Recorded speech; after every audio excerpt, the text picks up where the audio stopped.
Hay una puerta en Jerusalén que lleva cerrada 484 años. Está en el muro oriental de la ciudad vieja, mira de frente al Monte de los Olivos, y casi todo el mundo la conoce por dos nombres, la Puerta Dorada y la Puerta de la Misericordia. En 1541, el sultán otomano Solimán el Magnífico ordenó tapiarla con piedra mientras reconstruía las murallas, y, por si la piedra no bastara, mandó levantar un cementerio justo delante de ella. La versión que repiten los libros de historia dice que fue una decisión defensiva, una más entre tantas. Pero hay otra explicación, mucho más antigua y bastante más incómoda, que nunca se apagó del todo, que Solimán selló esa puerta para impedir que el Mesías entrara por ella, tal como lo había anunciado el profeta Ezequiel siglos antes. Lo verdaderamente extraño, sin embargo, no es la puerta. Es lo que ha empezado a salir del suelo a apenas 600 metros de allí, 10 metros por debajo de un barrio donde hoy vive gente. Porque mientras millones de personas caminaban por encima sin sospechar nada, los arqueólogos desenterraron algo que cambia la manera en que entendemos esa ciudad. Y la prueba más perturbadora de todas no estaba escrita en ningún muro ni en ningún pergamino. Estaba grabada en unas monedas pequeñas, de bronce, olvidadas bajo las losas. Lo que vas a escuchar no es una teoría suelta de internet. Son hallazgos documentados, con nombres propios, fechas exactas y excavaciones oficiales detrás. Y al terminar vas a entender por qué tanta gente, creyente o no, no consigue apartar la mirada de Jerusalén en este preciso momento. Si los misterios que casi nadie se atreve a contar completos te generan curiosidad, quédate hasta el final, porque lo que vas a escuchar no termina donde crees. Durante casi 2000 años, una calle entera permaneció enterrada bajo Jerusalén. No hablamos de un fragmento ni de unas losas sueltas. Hablamos de una avenida de piedra de unos 600 metros de largo y 8 metros de ancho, sepultada bajo 10 metros de escombros, tierra y siglos de ciudad construida una y otra vez por encima. Arriba pasaban carreteras modernas.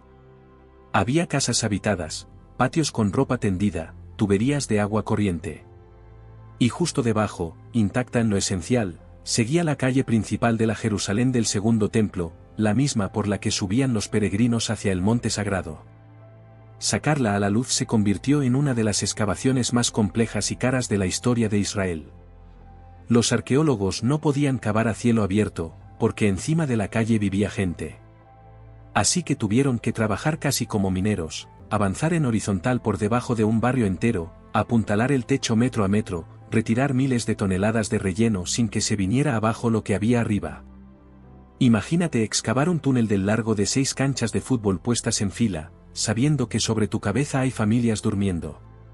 Cada losa del pavimento pesaba lo que pesa una calzada pensada para soportar a una multitud caminando hombro con hombro. Y lo que fue apareciendo bajo esas losas no era una calle cualquiera. Los arqueólogos la llaman la calle escalonada, porque ascendía en suaves peldaños siguiendo el viejo valle del Tiropeón, el llamado Valle de los Queseros, que partía la ciudad antigua en dos. Era el camino de los peregrinos. Pero para entender por qué importa tanto, primero hay que bajar hasta donde empieza. Hasta el agua. En el extremo sur de la ciudad de David hay un estanque que la Biblia menciona por su nombre, el estanque de Siloé. El rey Ezequías lo mandó construir en el siglo VIII a.C. para asegurar el agua de la ciudad, desviándola desde el manantial de Gijón a través de un túnel excavado en plena roca. Hasta hoy se conserva la llamada inscripción de Siloé, hallada en 1880, que narra cómo 2 equipos de obreros cavaron desde extremos opuestos hasta encontrarse en mitad de la montaña. Pero la fama del estanque no viene de esa proeza de ingeniería. Viene de un relato del Evangelio de Juan. Según ese texto, Jesús puso barro sobre los ojos de un hombre ciego de nacimiento y le dijo una sola frase: ve y lávate en el estanque de Siloé. El hombre fue, se lavó, y regresó viendo. Para millones de creyentes, ese lugar quedó asociado para siempre a uno de los milagros más comentados del Nuevo Testamento, el sitio donde la ceguera se convirtió en vista. Durante siglos, nadie supo con certeza dónde estaba el estanque exacto de aquella escena. Se rezaba mirando a un punto que en realidad era otro, más al norte. Hasta que en el verano de 2004, unos obreros que reparaban una tubería de aguas residuales tropezaron, sin buscarlo, con unos peldaños de piedra muy antiguos. Los arqueólogos Rodney Reich y Eli Sucron tomaron el relevo, y escalón a escalón, fueron descubriendo los bordes de un estanque enorme, con gradas en las que la gente podía sentarse y sumergirse. No era un pequeño pozo ritual, como se pensaba. Era una piscina pública de unos 5.000 metros cuadrados, capaz de reunir a miles de peregrinos a la vez antes de iniciar el ascenso al templo. Y ese era exactamente su papel. En las grandes fiestas, como la Pascua, decenas de miles de personas llegaban a Jerusalén desde toda Judea. Antes de poner un pie en el recinto sagrado tenían que purificarse en agua, sumergirse, quedar limpios según la ley. El estanque de Siloé era la primera estación de ese viaje, el lugar donde el peregrino se lavaba y, ya purificado, empezaba a subir. La calle que arrancaba justo ahí no era un paseo más. Era la última etapa de una peregrinación que para muchos se hacía una sola vez en la vida. Y aquí conviene retener un detalle, porque parece menor y no lo es. Justo por debajo de la calzada que sube desde ese estanque corre otro pasaje. Un canal de piedra, oscuro y estrecho, oculto bajo la propia calle por la que caminaba la multitud. En este punto de la historia parece solo parte del sistema de desagüe de la ciudad, algo puramente práctico para evacuar la lluvia. Acuérdate de él, porque vamos a volver, y lo que se encontró ahí abajo es lo más inquietante de todo este relato. Cuando los investigadores empezaron a estudiar a fondo la calle de los peregrinos, casi todos daban por sentada una misma cosa. La habría construido Herodes el Grande. El mismo rey que amplió y embelleció el segundo templo, el constructor monumental por excelencia de aquella época, el hombre capaz de mover montañas de piedra. Era la explicación lógica. Era la que aparecía en los libros. Y era la que prácticamente todos aceptaban sin discutir. Estaba equivocada. Bajo las losas del pavimento, los arqueólogos recuperaron más de 100 monedas. Y las monedas, a diferencia de casi cualquier otro objeto enterrado, hablan con una precisión casi brutal. El Dr. Donald Ariel, experto en numismática de la Autoridad de Antigüedades de Israel, lo explicó de una forma que cualquiera puede entender: si una calle está construida encima de una moneda, esa calle no pudo levantarse antes de que esa moneda existiera. La moneda más reciente que aparece debajo marca el momento más temprano posible de la obra. Y ninguna de las que encontraron encajaba con la época de Herodes. Más aún, faltaban por completo las monedas muy comunes que se acuñaron poco después, lo que apretaba la fecha hacia una ventana muy concreta. Los datos apuntaban todos a un mismo periodo. Alrededor del año 31 de nuestra era. Es decir, bajo el gobierno de un hombre cuyo nombre conoce cualquier cristiano del mundo, Poncio Pilato, el prefecto romano que, según los evangelios, condenó a Jesús a la cruz. Detente un segundo en lo que eso significa. El camino que subía hacia el templo, la avenida que pisaron los peregrinos en los años exactos del ministerio de Jesús, fue terminado por orden del mismo gobernador que firmó su sentencia de muerte. Y hay un detalle que muchos católicos repiten sin caer en la cuenta: de todos los seres humanos de aquella época, Pilato es el único, junto a Jesús y María, cuyo nombre quedó grabado en el credo que se reza cada domingo. Padeció bajo el poder de Poncio Pilato. 2000 años después, ese mismo nombre vuelve a salir de la tierra, esta vez no en una oración, sino bajo las piedras de una calle que él mandó construir. El propio arqueólogo Nason Stanton hizo notar la paradoja: Pilato pasó a la historia como un gobernante cruel, pero también como un constructor monumental, a la altura de Herodes. Una obra de esa escala, dijo, exigía ingenieros del ejército romano, los únicos con el conocimiento y el equipo para levantarla.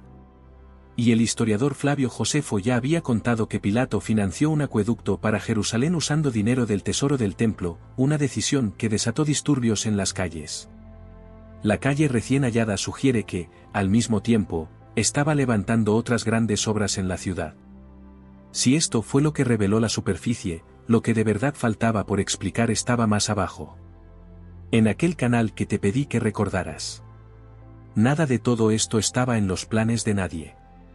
La historia entera arrancó por accidente, con aquella tubería rota de 2004 que destapó los primeros peldaños del estanque. Un hallazgo tiró del siguiente. En 2009, mientras buscaban la calzada de los peregrinos, los excavadores se toparon de golpe con el canal subterráneo. Reich lo contó después con una sencillez que dice mucho: iban detrás de la calle, y sin esperarlo, apareció el túnel. Lo primero que les salió, recordó, fue una sola palabra: vaya. A partir de ahí, el suelo de Jerusalén no dejó de hablar. En 2023, la Autoridad de Antigüedades de Israel, junto con la Autoridad de Parques Nacionales y la Fundación Ciudad de David, anunció algo que no se intentaba desde hacía siglo y medio: excavar por completo el estanque de Siloé y abrirlo al público por primera vez en 2000 años. Y en septiembre de 2025, tras años de trabajo bajo tierra, se inauguró por fin el recorrido completo de la calle de los peregrinos, de extremo a extremo. A la ceremonia acudieron, entre otros, el primer ministro de Israel, el secretario de Estado de los Estados Unidos y el embajador estadounidense, además del alcalde de Jerusalén. Lo que durante generaciones había sido apenas un nombre en un evangelio se había convertido en un lugar al que cualquiera puede bajar a caminar. La excavación reunió a equipos de la Autoridad de Antigüedades, la Universidad de Tel Aviv y la Fundación Ciudad de David. Y no era un trabajo nuevo. La calle había sido detectada por primera vez en 1894 por arqueólogos británicos, que apenas alcanzaron a ver un tramo y volvieron a cubrirla. Tuvieron que pasar más de 100 años para que, a lo largo de unos 6 años de excavación moderna, se sacaran a la luz unos 350 metros de calzada. Arqueólogos como Nason Stanton, Ari Levy y el propio Donald Ariel fueron reconstruyendo, capa por capa, no solo la fecha de la calle, sino la vida entera que pasó por encima de ella. Y lo que sacaron de la tierra tenía el peso de una escena congelada en el peor de sus momentos. Bajo la calle apareció la capa de destrucción del año 70, cuando las legiones romanas arrasaron Jerusalén y quemaron el templo hasta los cimientos. Entre las piedras quedaron puntas de flecha, proyectiles de catapulta y restos de árboles calcinados. A los lados de la avenida, los investigadores identificaron tiendas y comercios, recuperaron pesos de piedra para pesar mercancía y hasta una mesa de medición que usaban los vendedores para no engañar a los compradores con las cantidades. Encontraron también una plataforma elevada de piedra, una especie de estrado desde el que, con toda probabilidad, se hacían anuncios públicos a la muchedumbre que subía hacia el templo. Había monedas, fichas de mercado, vasijas de cocina partidas en el sitio donde cayeron. La avenida no era solo un camino de oración, era el mercado central de la ciudad. Por ahí se vendía aceite, especias y los animales para los sacrificios, los peregrinos cambiaban moneda, regateaban, compraban lo que necesitaban para cumplir con sus ritos. Si cierras los ojos casi se oye, voces de vendedores, monedas chocando, pasos de miles de personas sobre la piedra, subiendo despacio hacia el lugar más sagrado de su mundo. No estaban excavando una ruina abstracta de un libro de texto. Estaban recogiendo, uno por uno, los objetos que la gente real soltó el día exacto en que su mundo se vino abajo. Pero el hallazgo más perturbador no estaba en la calle. Estaba debajo de ella. En el canal. Aquel pasaje estrecho que corría bajo la calzada, el que parecía servir solo para drenar la lluvia, tuvo un último uso que nadie había planeado al construirlo. Medía cerca de 650 metros de largo, unos 3 metros de alto y apenas 1 de ancho en muchos tramos. Un pasillo de piedra, sin luz, pensado para el agua. Y de pronto, lleno de gente. Cuando Roma cercó Jerusalén en el año 70, mientras la ciudad ardía sobre sus cabezas, muchos de sus habitantes bajaron a ese canal. Se metieron en la oscuridad, debajo de las mismas piedras que poco antes habían pisado de camino al templo. El historiador Flavio Josefo, que vivió aquella guerra, lo dejó escrito en su obra La guerra de los judíos. Cuenta que la gente se refugió bajo tierra, que algunos llegaron a vivir un tiempo dentro de aquellos conductos, y que los romanos los persiguieron rompiendo el pavimento desde arriba para sacarlos.